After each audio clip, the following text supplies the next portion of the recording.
Well, hello. I'm so glad to be back with you. We are doing another in my series of interviews about the special issues in education, the UCLA Online Certificate Program.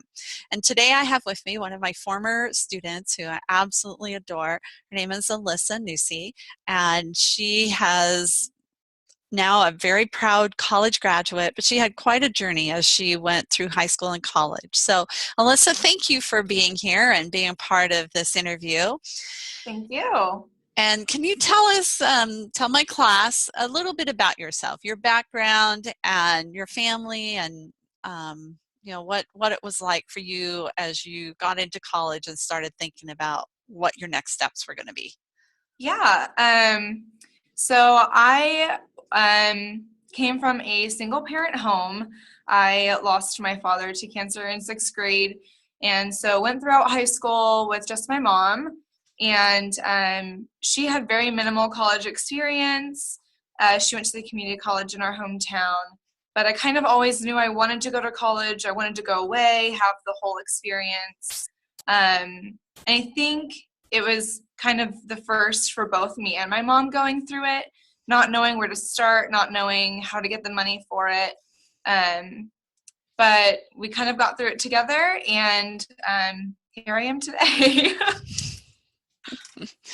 So tell us about why was going to college a goal for you? Why was it that you knew you always wanted to go to college? I think, first of all, I had no idea what I wanted to do for the longest time.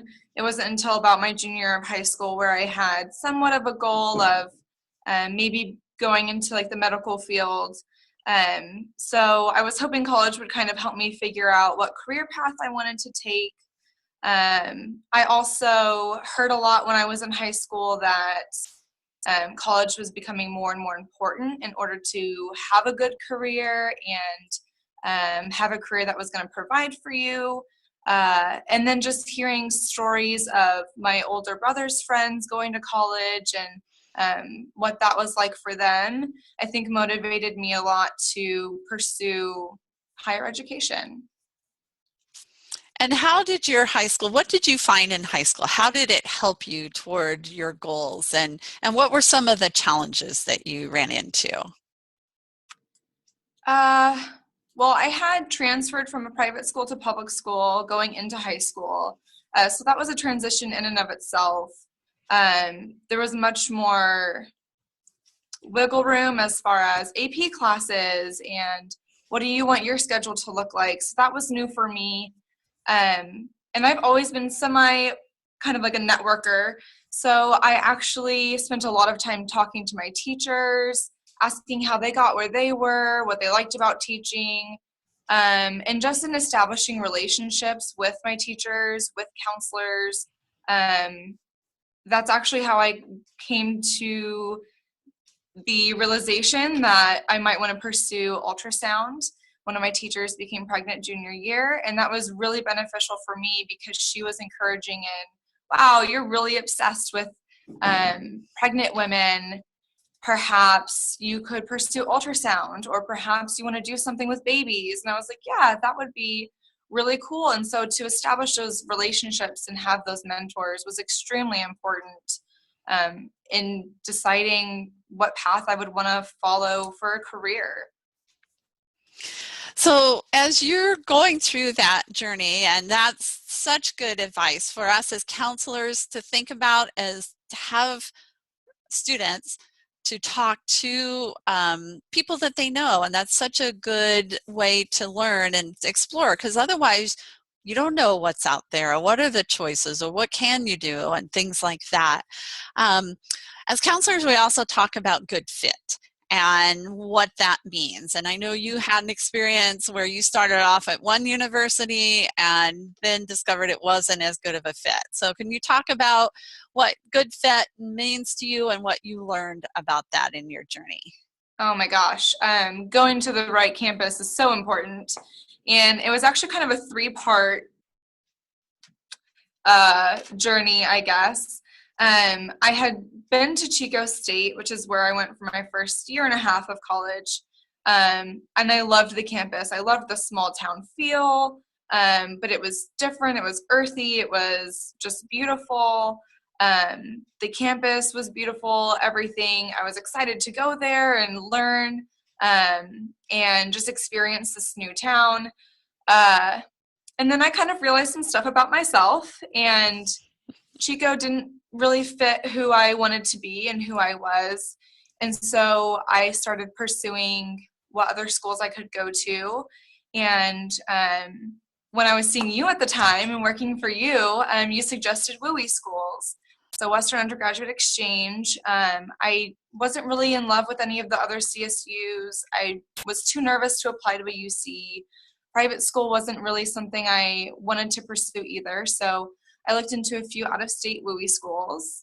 And ASU just kind of stuck out to me from the beginning. And so we went and we checked out West Campus, ASU West, and I was like, oh my gosh, this is too small, not for me. And then we went to Tempe campus and saw how big it was and how hard it was. And I was like, never mind, take me back to West. I can make it work. And I ended up loving it. I didn't know it at the time, but having that smaller campus really allowed me to flourish as a student, as a person. I got to know all the deans, and that was really important to me, being able to know people in different departments, and they knew me, and I made so many friends and so many networking opportunities. It was amazing.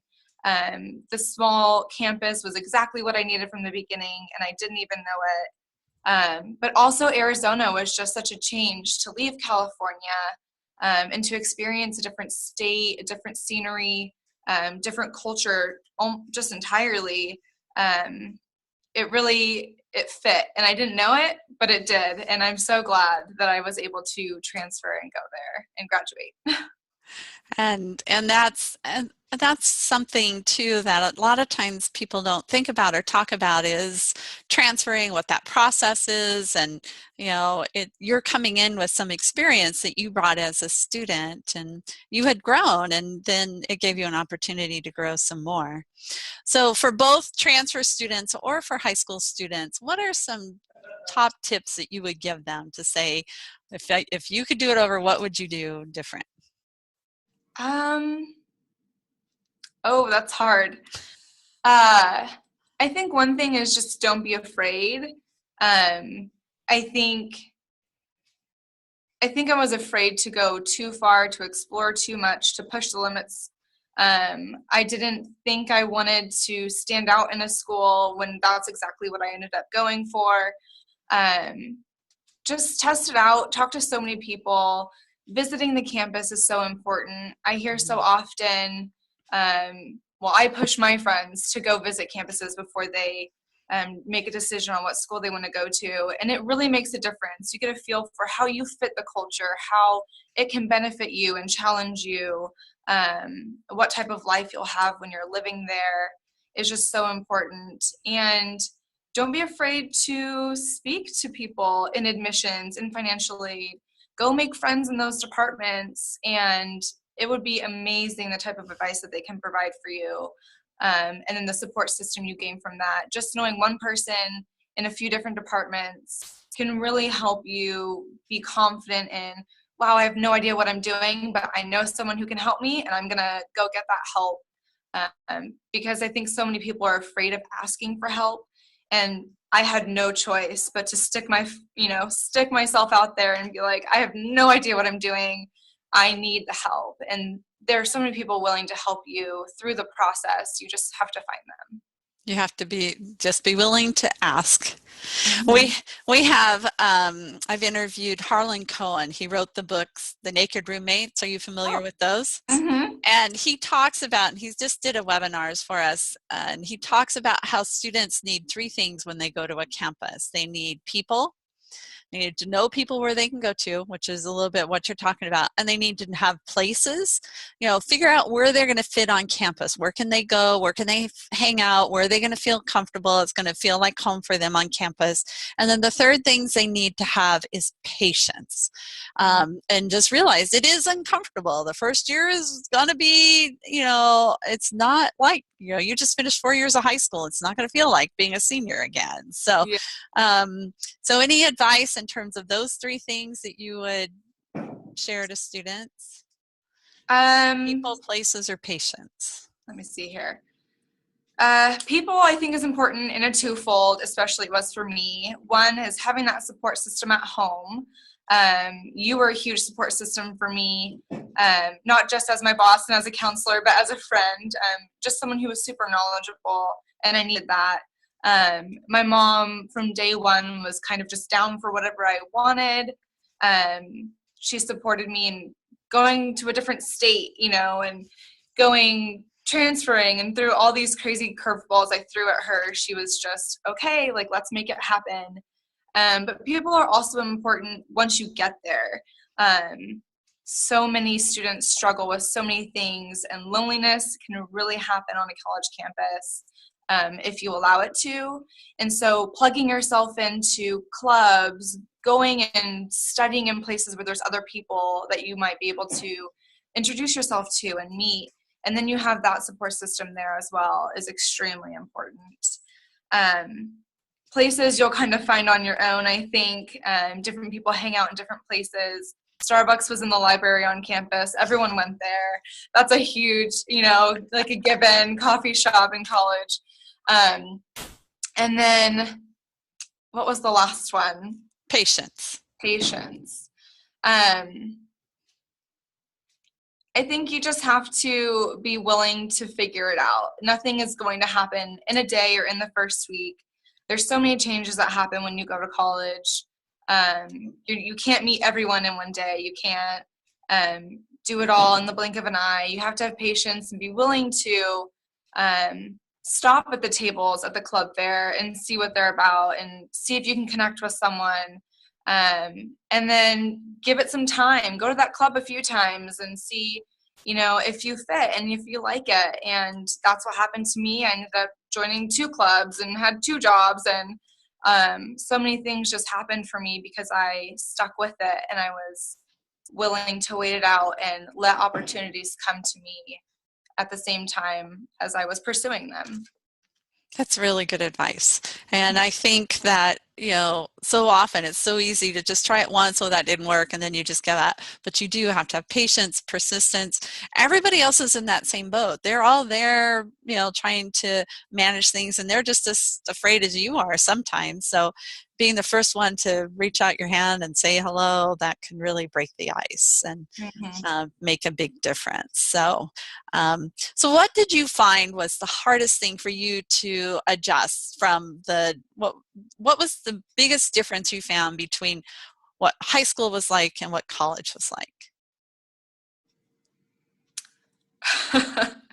Well, looking back on it now, when you're in high school, you think like everything is so important and this is it and this is the greatest time of your life.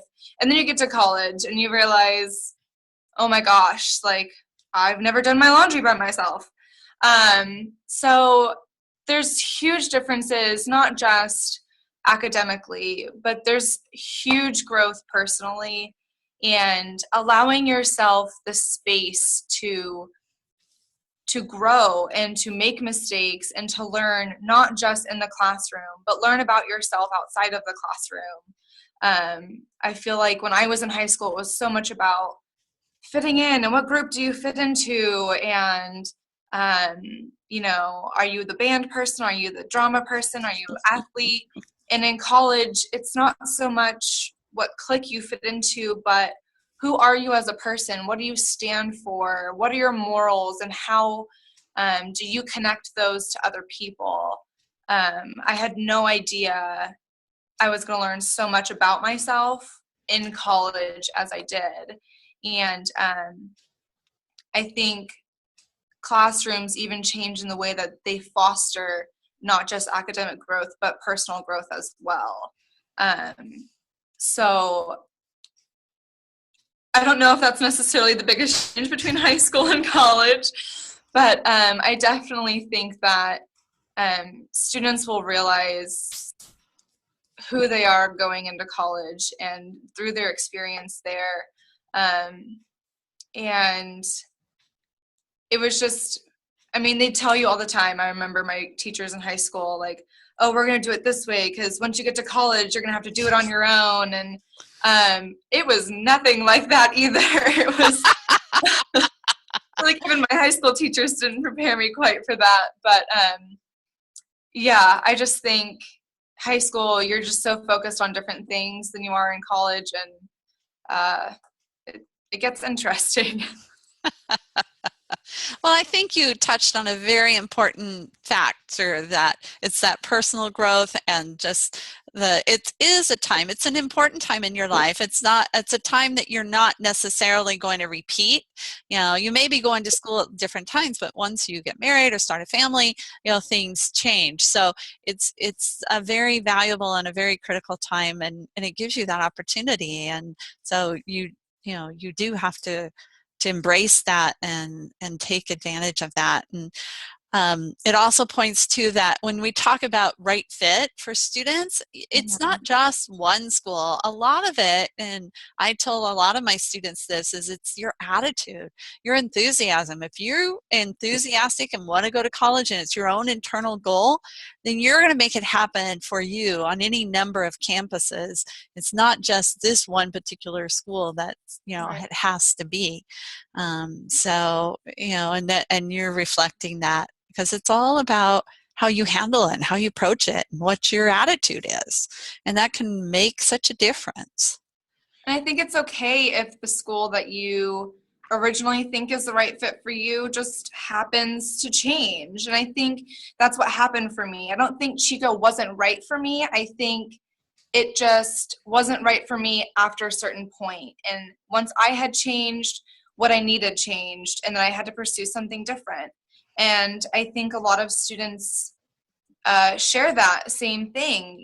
For them, maybe community college was what's right for them in the beginning, and then they reach a point and they realize, I need something more, I need something different, and then that's great.